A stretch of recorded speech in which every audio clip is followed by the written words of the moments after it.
అందరికీ నమస్కారం. ఈరోజు మనం ఒక గొప్ప వీరుడి కథ గురించి తెలుసుకోబోతున్నాం. ఆయనే మహారాణా ప్రతాప్.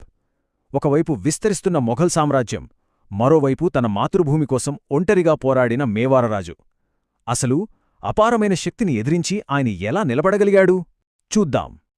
ఈ కథను మనం ఈ ఒక్క మాటతోనే మొదలుపెట్టాలి. నా మేవాడ్ మొత్తం స్వేచ్ఛ పొందేవరకు నేను పరుపు మీద పడుకోను, బంగారు పళ్ళ్యంలో తినను. అబ్బా, చూశారా? ఈ ఒక్క ప్రతిజ్ఞ చాలు తన మాతృభూమి స్వాతంత్ర్యం కోసం మహారాణా ప్రతాప్ ఎంతటి అచంచలమైన నిబద్ధతతో ఉన్నాడో అర్థం చేసుకోవడానికి. సరే, ఈ మొత్తం కథను మనం కొన్ని ముఖ్యమైన భాగాలుగా చూద్దాం. ముందుగా మొఘల్ సామ్రాజ్య ఆకాంక్షలు ఎలా ఉండేవి, తర్వాత ప్రతాప్ ఎలా ప్రజల నాయకుడిగా ఎదిగాడు, ఆ తర్వాత చరిత్రలో నిలిచిపోయిన హల్దీఘాటి యుద్ధం, అండ్ దెన్ పర్వతాల్లోంచి ఆయన చేసిన పోరాటం, చివరిగా ఆయన మనకు వదిలి వెళ్లిన వారసత్వమేంటి, ఇవన్నీ ఇప్పుడు వివరంగా చూద్దాం. మొదటి భాగం ఒక సామ్రాజ్యపు ఆకాంక్ష, అదే మొఘలుల ఎదుగుదల.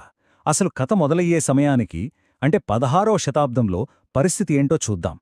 అక్బర్ చక్రవర్తి ఏలుబడిలో మొఘల్ సామ్రాజ్యం భారత ఉపఖండం అంతటా అసలు ఆగకుండా విస్తరిస్తోంది, వాళ్ల ఆధిపత్యాన్ని స్థిరపరుచుకుంటోంది. ఇక్కడ పరిస్థితి ఎలా ఉందంటే, ఒకవైపు చూస్తే చక్రవర్తి అక్బర్ నాయకత్వంలో మొఘల్ సామ్రాజ్యం, వాళ్ల దగ్గర అపారమైన వనరులు, లక్షల్లో సైన్యమున్నాయి. వాళ్ల లక్ష్యమేంటి? మొత్తం ఉపఖండాన్ని ఏకం చేయడం. ఇక మరోవైపు సిసోడియా రాజపుత్రులు పాలిస్తున్న మేవార్ రాజ్యం మొఘల్స్కు వ్యతిరేకంగా ఒంటరిగా పోరాడుతోంది. వాళ్ల లక్ష్యం సింపుల్, తమ సార్వభౌమత్వాన్ని కాపాడుకోవడం.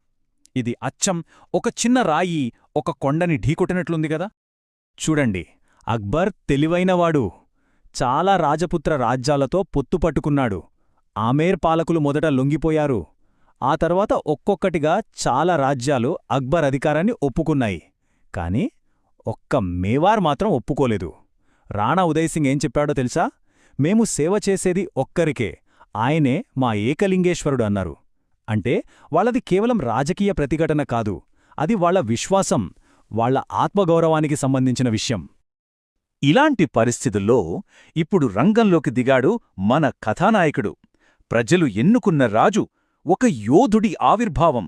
అసలు మహారాణా ప్రతాప్ ఎలా అధికారంలోకొచ్చాడో చూద్దాం. ప్రతాప్ చిన్నప్పట్నించి వాళ్ల అమ్మ దగ్గర తన పూర్వీకుల వీరగాథలు వింటూ పెరిగాడు. యవ్వనంలో అడవుల్లో ఉండే భిల్లు తెగలతో కలిసి మెలిసి తిరుగుతూ యుద్ధ విద్యలన్నీ నేర్చుకున్నాడు. కాని ఇక్కడ ఒక పెద్ద ట్విస్ట్.